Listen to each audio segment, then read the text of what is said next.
বলেন সুবহানাল্লাহ। জবাব দিলেন, আপনি আপনার কাজ বাস্তবায়িত করুন, আপনি আমাকে ধৈর্যশীলদের অন্তর্ভুক্ত ভাবেন।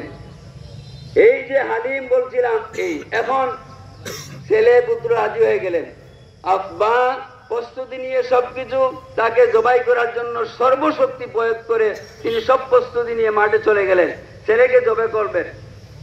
আল্লাহ পাক কোরআন শরীফে বলেন, ফালাম্মা আসলামা ওয়া তাল্লাহু লিল জাবিন। ফালাম্মা আসলামা, এখানে বুঝেন এই যে ইসলাম, আমরা তো সব মুসলমান। আরে আপনারা যদি মুসলমান বলি না, রাগ করিয়া আপনি চরম সীমায় পৌঁছে যাবেন। মুসলমান মুসলমান ফালাম্মা আসলামা, পিতা পুত্র উভয় ইসলাম গ্রহণ করলেন, উভয় আত্মসমর্পণ করলেন। ইসলাম শব্দের অর্থ কি? ইসলাম শব্দের অর্থ আত্মসমর্পণ করা। কি আত্মসমর্পণ করা?